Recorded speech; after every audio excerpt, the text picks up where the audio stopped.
Hello friends, now I will explain the very core part of the methods. This knowledge is very essential for every programming students, especially the Java student. Now you see you can divide all the components of a method into 5: actual arguments, method call, method header, method body and return statement. Actually, what are actual arguments? A program, if you take a program is meant for performing a predefined task. A method is meant for performing predefined subtask of the main task. Understand? So, methods are like small missions and program is like a big mission, that you have to understand. Now, whenever you think of a mission, we have to give inputs to that. Take for example, a flour mill. A flour mill grinds the grain and gives the flour. For that, what we have to give? We have to must give the input grain. Those are like actual arguments. Now, what is my method? Calculate sum. Calculating sum is my method. In order to calculate sum, two operands are required, A and B, two arguments of int type I am giving. These are actual arguments. And if program, already I explained to you classification of the programs. In the second case and third case, functions, methods with arguments with no return value, methods with arguments with a return value. We must pass arguments. In this way, you have to first declare what are the input arguments for a method. Okay. In case of first method, methods with no arguments, no return type, then return value, then we need not give any argument. Now we see method call. Method call is like a switch of the machine. Suppose if you go to a flour mill with some grain, then immediately switch it on the machine, flour mill. That is like this method call is that. So, through method call we provide the inputs. We are providing the inputs and at the same time what we have to do? Actually, in a case of flour mill, what he does? He at the outlet he put a vessel or a bag to take the output. So, that I put here into sum. So, I passed this one with that switch is on and through this I gave the inputs of the method. Okay. Then ultimately after processing it returns and whatever output comes, it is stored in the appropriate container. This is the appropriate container. Why appropriate? Int versus int. Then the result will be int only. That is why I put. Suppose int A float B, then what should I put? Float. Suppose float A double B, in such case what I have to put? Double. Understand? Appropriate. Now one thing, the flour mill, it is a solid. That is why either a vessel or a bag you can put. Suppose some mill delivers some liquid, can you put a bag? You put a vessel. Understand? Always appropriate return type is very important. So, you are calling that is this is the mission, entire thing, this is the mission. Once you call that it start operating. Okay. Next, this also I dissect method header, because we have to specially focus. Here it is a statement, that is why method call is terminated by semicolon. As far as method header is concerned, you should not put a semicolon, because the continuation is this. Once you put a semicolon, control cannot enter into the body, that is why you do not do that. And whatever you have written, you must write here, and whatever return type you are expecting, that you write.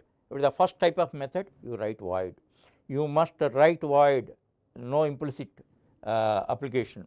So, in case of method does not return anything, means first two types, methods with no arguments, no return value, methods with arguments with no return value, you must write void, but in this case into we are writing. Thereafter, here one very important thing, these are parameters. These are called formal arguments or parameters. Why? Actually, these are actual arguments. These are meant for time being holding the value, time being holding the value. So, if it is int, it should be int. If it is int, it should be int. If it is a float, it should be float. If it is double, it should be double. And one more difference, here one for even 10 elements are there also, common elements, one data type is enough. In this case, specially have to, if 10 are there, 10 are same type or different type, you must declare them separately by separating them comma. And should we give same names? Technically nothing wrong, but conceptually one problem is there.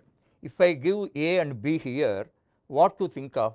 The same thing, not same thing. Its A's value is copied into X, B's value is copied into Y. A and X are not same. A's value is copied into X. That means A's value and X value are same. That is true. A and X are not same. Suppose my age and your age is same, but we are two different persons. Understand that point, always you understand. That is why we use different names. That point always you remember. So, x, y, A's value is copied into X, B's value is copied into Y. Here one thing you have to understand, where many people are confused is, here some invisible assignment is there, invisible assignment, assignment only, but you cannot see.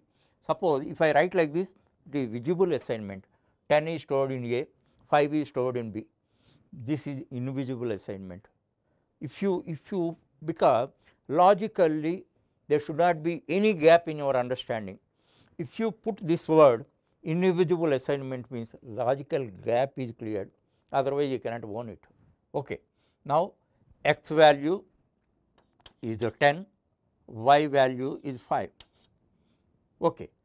Thereafter, these parameters, these values are supplied to the machine indirectly, supplied to the machine, and if any new value is created internally, it should be stored. Actually, here what new value is created, the sum is calculated. For that, new value should be required. It is a type you have to decide. Obviously, it is int z. What you call it? Local variable. Local variable you have to, if it is required. Thereafter, formula is writing. What is the formula? Z is equal to x plus y. This is called executable statement. For simplicity, executable statements. For the sake of simplicity, I have written one. A bigger method, number of statements will be there. Thereafter, actually the floor is not for the machine, it should be delivered outside. Through return statement, we are writing, returning the Z's value. Then where it goes, that also you must understand. It goes here. This is also invisible assignment. This also, here invisible assignment is there. Again invisible assignment is there. In turn, where it goes here. What is the value? 15 is stored here. Understand? If it is void, return statement is not required. But some people write simple return statement in void type of methods also. This is simple return statement. Actually, what is the use of simple return statement? Nothing great. The control is returned to the caller. Actually, whenever call is made, control is here. The control comes to the body. In turn, control should be passed. So, actually, if you do not write also, what is the purpose of this? The purpose of closing brace is transferring the control to the caller. In case of returning value, two things are to be passed. One is value to be passed, second one is control is to be passed to the caller. Here, whoever calls for it, the control should be passed. The control is time being passed to this to make operations. Understand? these points you must remember.